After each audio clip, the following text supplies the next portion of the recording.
नमस्ते बच्चों। तो लेक्चर नंबर 32 में हम देखते हैं कि जो पिछली बार हमने जो टाइमिंग डायग्राम देखा था वो एमडीआई का देखा था। इस बार हम जो टाइमिंग डायग्राम देखेंगे वो मूव इंस्ट्रक्शन का देखेंगे, मूव रजिस्टर कॉमा रजिस्टर, उसका टाइमिंग डायग्राम हम देखेंगे। तो मैंने आपको पहले ही बताया था कि टाइमिंग डायग्राम के लिए आपको सबसे पहले क्या करना पड़ेगा, जो भी आपके पहले रूल्स है पहले उनको डिफाइन कर लीजिए। मैं आपको बता देता हूँ। जब आपको टाइमिंग डायग्राम पढ़ना है तो उसके लिए आपको पहले नॉलेज होनी चाहिए कितनी मशीन साइकिल लगेंगी, कितनी बाइट्स लगेंगी, कितनी टी स्टेट्स लगेंगी, और उन चीजों के लिए मैंने आपको कुछ रूल्स बताए थे। अगर ये रूल्स आप लागू कर लेंगे तो आप कहीं भी टाइमिंग डायग्राम में नहीं चूकेंगे, ये मेरी गारंटी है। ठीक है, तो मैंने आपको बताया था कि सबसे पहला रूल होता है इंस्ट्रक्शन राइट करने का। जब इंस्ट्रक्शन को राइट कर लेते हैं तो फिर उसको असेंबल करने का रूल होता है सेकंड, और जब असेंबल कर लेते हैं तो फिर स्टार्टिंग एड्रेस को अज्यूम करो, और फिर जो भी आपने असेंबल करा है वो आप स्टोर कर दीजिए, मतलब इंस्ट्रक्शन को स्टोर कर दीजिए उस एड्रेस से स्टार्ट होने पर। मतलब जैसे मान लो आपने इंस्ट्रक्शन अज्यूम करा 2007, तो आप अपने इंस्ट्रक्शन को 2007 से स्टोर करना चालू कर दीजिए। फिर रूल ये निकल के आता है कि जितने एड्रेस वो ऑक्यूपाई कर रहा है स्टोर करने के लिए वो नंबर ऑफ बाइट्स के इक्वल हो जाते हैं, क्योंकि एक एड्रेस पे एक ही बाइट स्टोर होती है। अब आती है जब आप इंस्ट्रक्शन को स्टोर कर दो तो फिर रीड होता है। अब डेफिनेटली बात है, आपने अगर इंस्ट्रक्शन को स्टोर करा है तो मेमोरी रिलेटेड है, मेमोरी रिलेटेड है तो आप रीड, जो भी आप इंस्ट्रक्शन को जब रीड करते हैं तो ये मेमोरी रिलेटेड ही होता है, क्योंकि आपने मेमोरी एड्रेस पे स्टोर किए थे इंस्ट्रक्शंस को। अब रीड में भी आपका यही होता है। सबसे पहली साइकिल आपकी ऑपकोड फैच होगी, जो कि नॉर्मली 4 टी स्टेट लेती है, 3 फैच के लिए, 1 डिकोड के लिए। कुछ इंस्ट्रक्शंस में 6 लेती है, 3 फैच के लिए, 1 डिकोड के लिए और 2 नेक्स्ट एड्रेस डिकोड के लिए, जैसे कि INXH। ऑपरेंड रीड, इन रीड इंस्ट्रक्शन में जो दूसरा ऑपरेशन होता है आपका ऑपरेंड रीड होता है। ऑपरेंड रीड क्योंकि मेमोरी में स्टोर है तो उसको मेमोरी रीड भी बोलते हैं, क्योंकि ऑपरेंड आपका मेमोरी में स्टोर्ड है तो मेमोरी रीड मशीन साइकिल होती है, और नॉर्मली 3 टी स्टेट लेती है। पर ये तभी होगा जब ये एग्जिस्ट करता है। अगर किसी इंस्ट्रक्शन में ऑपरेंड नहीं है तो ये एग्जिस्ट नहीं करेगी, ये कुछ भी नहीं होगा, केवल ऑपकोड फैच साइकिल ही होगी। मैं दोबारा रिपीट कर रहा हूं, अगर किसी इंस्ट्रक्शन में ऑपरेंड नहीं है तो केवल ऑपकोड फैच साइकिल चलती है, ऑपरेंड रीड साइकिल नहीं चलती है। ध्यान रखिए, ऑपकोड फैच और ऑपरेंड रीड ये दोनों मेमोरी रिलेटेड है। क्यों? क्योंकि दोनों मेमोरी में स्टोर्ड है, तो मेमोरी रिलेटेड है तो मेमोरी रीड ही होगा। ठीक है, अब आती है एग्जीक्यूशन। 7वीं स्टेप जो आती है वो आती है एग्जीक्यूशन।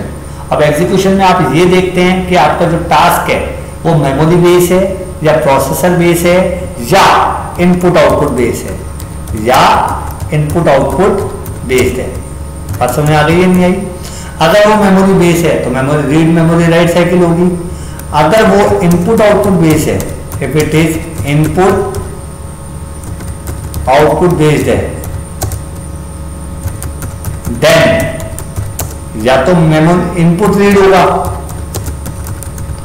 या आउटपुट राइट होगा। बात समझ आ गई है नहीं है?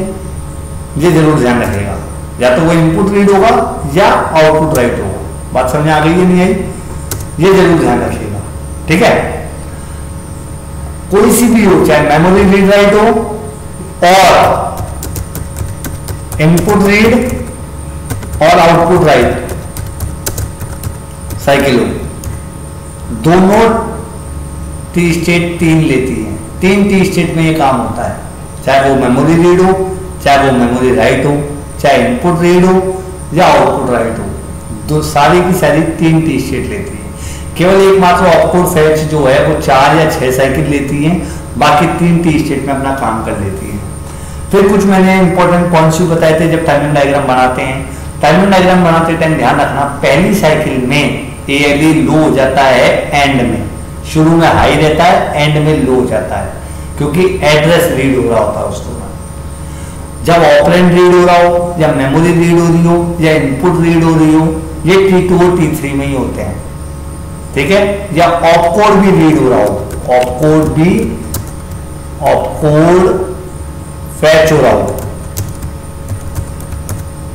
ठीक है, या ऑपरेंड रीड हो रहा हो, या मेमोरी रीड हो रही हो, या इनपुट रीड हो रही है, ये सारे ऑपरेशन T2 और T3 में ही होते हैं, ध्यान रखना। जब आपका इंस्ट्रक्शन रीड होता है या कुछ भी काम होता है, अगर वो मेमोरी रिलेटेड है तो आप इस IO/M बार को लो रखेंगे, अदरवाइज अगर इनपुट आउटपुट रिलेटेड है तो IO/M बार को हाई रखेंगे। जब आपका ऑपरेंड रीड हो रहा है या मेमोरी रीड हो रहा है या इनपुट डिवाइस रीड हो रहा है या आपका ऑपकोड रीड हो रहा है, ऑपकोड फैच हो रहा है, ठीक है, इस दौरान RD- लो रहता है और WR- हाई रहता है। जब आपका मेमोरी राइट हो रहा है या आउटपुट राइट हो रहा है तो WR- लो रहता है, RD- हाई रहता है, ठीक है। अगर आपका ऑपरेंड एड्रेस है तो एग्जीक्यूशन के दौरान ALE शुरू में हाई हो जाएगा T1 में और एंड होते होते T1 में वो लो हो जाता है। अब हम बात करते हैं मूव इंस्ट्रक्शन की। तो मैंने आपको पहली स्टेप बताई थी मूव इंस्ट्रक्शन में, देखिए आप पहले मूव ले लीजिए। जैसे मैंने कोई इंस्ट्रक्शन लिया, मैंने पहली स्टेप क्या बताई, राइट इंस्ट्रक्शन, तो मैंने इंस्ट्रक्शन ले लिया move B, C, move B, C, ये मैं लिख भी देता हूं यहाँ पे, मूव B, C, ये मैंने लिख दिया, कैप्स लॉक में लिख देता हूं मैं जैसे कि और अच्छा लगे, मूव B, C मैंने लिख दिया। फिर अगली स्टेप मेरी क्या थी, इसको असेंबल कर दीजिए। अगली स्टेप मेरी क्या है, असेंबल कर दीजिए। जैसे मैंने इसको असेंबल करा, ढंग से देखिएगा, कोड जो आएगा वो 41 आया। ये जो पहला नंबर आता है इसको ऑपकोड कहते हैं, हर टाइम ध्यान रखना। किसी भी इंस्ट्रक्शन का पहला जो हेक्साडेसिमल नंबर आएगा उसको ऑपकोड कहेंगे, ठीक है। अगली चीज, स्टार्टिंग एड्रेस एज्यूम कर लो 2007, और मैं देख लेता हूं यहाँ पे मेरा एड्रेस जो है वो 2007 ही एज्यूम कर रखा है मैंने। फिर मैंने बोला कि इस इंस्ट्रक्शन को स्टोर कर दो, तो 2007 पे जब मैंने इसको स्टोर करा तो 41 मेरा स्टोर हो गया। चूंकि इसने एक ही एड्रेस ऑक्यूपाई करा है तो इसकी बाइट कितनी हो गई, 1 बाइट हो गई। यहां तक सबको क्लियर हो गया होगा, ठीक है। अब आती है बात यहाँ पे इंस्ट्रक्शन रीड करने की। अब चूंकि इंस्ट्रक्शन स्टोर कहाँ है, इंस्ट्रक्शन स्टोर है आपका मेमोरी में, तो जो भी इंस्ट्रक्शन रीड होगा वो मेमोरी रिलेटेड है। ये तो बात समझ में आ गई। तो मेमोरी रिलेटेड है तो इसके नॉर्मली 2 पार्ट होते हैं, ऑपकोड पार्ट और एक ऑपरेंड पार्ट। ऑपरेंड पार्ट तब होता है जब वो एग्जिस्ट करता है, ऑपकोड पार्ट तब होता है वो एग्जिस्ट करेगा, कंपलसरी पार्ट है। ऑपकोड फैच जो पार्ट है आपका कंपलसरी पार्ट है, ये कंपलसरी पार्ट है आपका, ठीक है। अब देखिए आप इंस्ट्रक्शन रीड में 2 काम हो गए, ऑपकोड फैच और ऑपरेंड रीड। चूंकि इस इंस्ट्रक्शन में एक ही बाइट का इंस्ट्रक्शन है, मतलब ऑपकोड ही पार्ट है, ऑपरेंड इसमें है ही नहीं, तो कोई ऑपरेंड रीड नहीं होगा। अब आ जाओ ऑपकोड फैच पे। अब ऑपकोड फैच नॉर्मली 4 साइकिल लेता है, तो 4 साइकिल कैसे ले रहा है वो देख लेते हैं। हमने ऑपकोड को स्टोर कहां करा है, 2007 पे। जैसे मान लो ये आपका ऑपकोड है जो मैंने यहां पे कर दिया, पेंट खोला मैंने, पेंट खोल के मैंने बोला 2007 पे मेरा क्या स्टोर हो गया, 41 स्टोर हो गया। इसे कहते हैं ऑपकोड, ऑपकोड, ठीक है। अब ढंग से देखिए क्या हो रहा है वो देखते हैं। सपोज करो आपकी ये एक मेमोरी है, ये एक मेमोरी है और ये मेरा प्रोसेसर है, ठीक है। अब इसके अंदर मैंने एक खाना बना दिया, ये छोटा सा खाना बना दिया मैंने, ये वाला, जिसको मैंने बोला नॉर्मली 2007, इसका जो एड्रेस है वो 2007 है इस खाने का। अब इस खाने में 2007 जो है वो स्टोर कर रहा है 41 ये स्टोर है। अब ये कहता है कि 2007 से 41 को उठाओ, 2007 से 41 को उठाओ, प्रोसेसर के पास ले जाओ। तो इस काम को कहते हैं ऑपकोड फैच, इस काम को कहेंगे ऑपकोड फैच, क्योंकि 2007 से आप 41 उठा रहे हो, 41 हमारा ऑपकोड है, क्लियर है। तो सबसे पहला काम क्या होगा, 2007 आप बोलोगे कि 2007 से उठाओ, तो प्रोसेसर सबसे पहले 2007 बताएगा, 2007 को प्रोसेसर भेजेगा। बात समझ आ गई है नहीं आई। 2007 सेंट होगा। अब 2007 जो सेंट होगा ये होगा by MAR, memory address register द्वारा सेंड होगा ऑन एड्रेस बस पे भेजा जाएगा। तो इस दौरान आपको मैं बता रहा हूं, जो मैं कह रहा हूं कि T1 साइकिल जब स्टार्ट होगी तो एड्रेस सेंड हो रहा है, मतलब आप एड्रेस भेज रहे हो। चूंकि ये मेमोरी रिलेटेड है, क्योंकि मैंने बताया ऑपकोड फेच जो मेमोरी रिलेटेड है, तो इसकी वैल्यू 0 होगी क्योंकि मेमोरी रिलेटेड है। अब जो आपका एड्रेस है वो दो भागों में टूटता है, एक लोअर ऑर्डर एड्रेस और एक अपर ऑर्डर एड्रेस। बस भी आपका दो है, बस आपका ने एक तो अपर ऑर्डर एड्रेस बस है और एक कहलाती है मल्टीप्लेक्स बस, जिसे अपन कहते हैं लोअर ऑर्डर एड्रेस बस और डेटा बस। तो जो लोअर ऑर्डर एड्रेस है वो डेटा बस के साथ मल्टीप्लेक्स है। तो हमें ये ध्यान रखना है कि जो 20 है वो अपर ऑर्डर एड्रेस है, वो तो आपका लोड हो जाएगा अपर ऑर्डर एड्रेस बस पे, अपर ऑर्डर एड्रेस बस पे लोड हो जाएगा। और जो 07 है वो आपको लोअर ऑर्डर बस पे आपको लोड करना पड़ेगा। अब चूंकि ये डेटा बस का भी काम करती है, तो इस चीज को कौन बताएगा कि आपने जो लोड करा है वो एड्रेस है या डेटा है, तो इसके लिए आपको ALE हाई करना पड़ेगा, क्योंकि आप अभी एड्रेस लोड कर रहे हो। आप समझ आ गई है नहीं आई? अब आपकी ऑपकोड फेच साइकिल चल रही है, तो S0 और S1 की वैल्यू 1 रहेगी, ये ध्यान रखना। अब आती है बात ये, RD डैश और WR डैश आपके हाई रहेंगे। क्यों? क्योंकि इस दौरान आपने कुछ भी रीड नहीं किया है, ना कुछ राइट किया है, आपने केवल एड्रेस सेंड किया है, तो ये हाई रहेंगे। जैसे T1 साइकिल एंड होती है, मैंने रूल में बताया था ALE को लो होना ही पड़ेगा, और जब ALE लो हो जाती है तो जो लोअर ऑर्डर एड्रेस पे जो था आपका जो 07 है वो लैच में स्टोर हो जाएगा। बात समझ में आ गई है नहीं आई? ठीक है, तो आप देख लीजिए यहाँ पे, जैसे मैंने इस पर क्लिक करा तो आप देखिए T1 साइकिल में 20 और 07 लोड हो गए, ALE हाई हो गया, I0/M बार हमारा 0 है, S0 और S1 की वैल्यू 1 है, और RD बार और WR बार आप भी आपका 1 है, क्योंकि कोई चीज लोड नहीं हुई है। अब आती है बात आपकी T2 और T3 साइकिल की। T2 और T3 का मतलब है ऑपकोड रीड, क्योंकि एड्रेस तो भेज चुके हो। अब एड्रेस भेजने के बाद आप बोलोगे 41 रीड कर ले, एड्रेस भेजने के बाद 41 को रीड करना चाहोगे, तो 41 आपका रीड हो रहा है, मतलब ऑपकोड रीड हो रहा है। अब ऑपकोड स्टोर किसमें है? मेमोरी में, तो मतलब IO/M बार तो 0 होगा। और आप ऑपकोड रीड कर रहे हो, एड्रेस का कोई लेना देना नहीं है, तो ALE लो रखना पड़ेगा, आपको ALE अब लो रखना पड़ेगा। तो आप देखिए ALE आपका लो है, I0/M बार 0 है। चूंकि ये ऑपकोड है तो ऑपकोड फेच साइकिल आपकी S0 और S1 1 रहेगी। ठीक है, अब आती है बात इसकी कि आपका जो डेटा है 41 वो अब लोअर ऑर्डर एड्रेस पे, जो डेटा बस थी लोअर ऑर्डर एड्रेस और डेटा बस, मतलब ये 80 to 87 पे लोड हो जाएगा। अब ये हमारा डेटा है तो इसका पता ALE बता रही है कि ये हमारा ऑपकोड है, ऑपकोड लोड हुआ है, तो ALE 0 है, तो वो अपना प्रोसेसर समझ जाएगा ये भैया ऑपकोड आया। ठीक है, और इस दौरान अब ये कहोगे 07 कौन दे रहा है? फिर अगर इस पे अगर 41 आ गया तो 07 कौन दे रहा है? तो हम बोल चुके हैं 07 लैच में चला गया था और लैच अब 07 प्रोवाइड करा रहा है।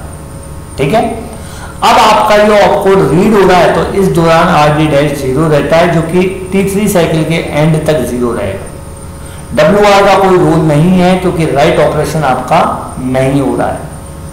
ठीक है, तो ये T2 और T3 साइकिल की सच्चाई थी जो मैंने आपको बताई।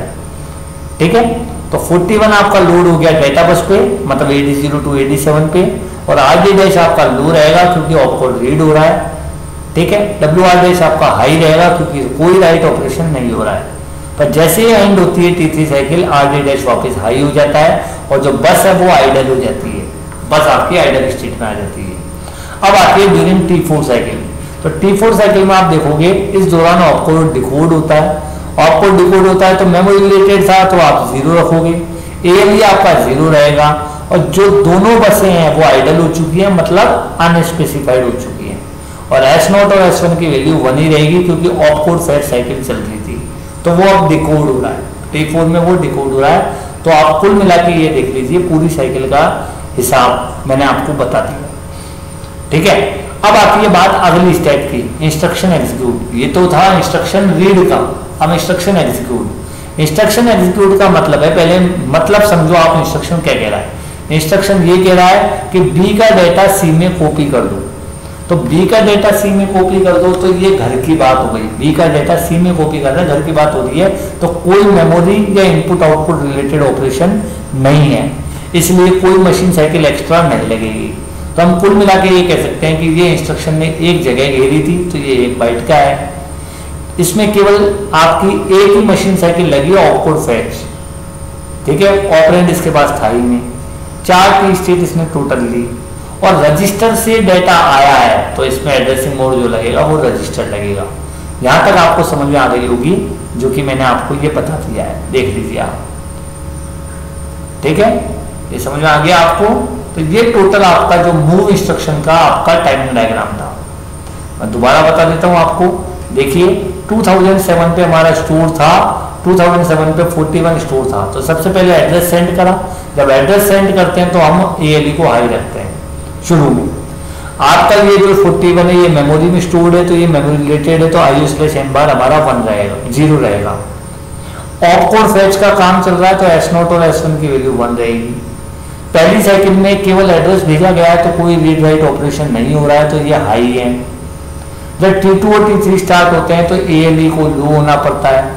अब जो AD0 to AD7 पे जो वैल्यू आएगी वो ऑपकोड आएगा, न कि कोई एड्रेस, अब ये ऑपकोड है और इसको रीड करते दौरान RD' को 0 होना पड़ता है जो कि T3 के एंड तक चलेगा, ठीक है। मेमोरी रिलेटेड काम है क्योंकि ऑपकोड मेमोरी में स्टोर्ड है तो IO/M बार 0 रहेगा। S0 और S1 की वैल्यू 1 रहेगी क्योंकि ऑपकोड फैच साइकिल चल रही है। राइट ऑपरेशन हो नहीं रहा तो WR' भी 1 रहेगा, ठीक है। चौथी स्टेट में डिकोडिंग का काम चलता है तो बसें आइडल हो जाती हैं, अनस्पेसिफाइड हो जाती है और बाकी RD बार और WR बार भी अब आपके हाई हो चुके हैं क्योंकि कोई रीड और राइट ऑपरेशन नहीं हो रहा है, केवल डिकोडिंग चल रही है। तो ये आपका था मूव इंस्ट्रक्शन का टाइम डायग्राम। बात समझ में आ गई या नहीं आई? Thank you.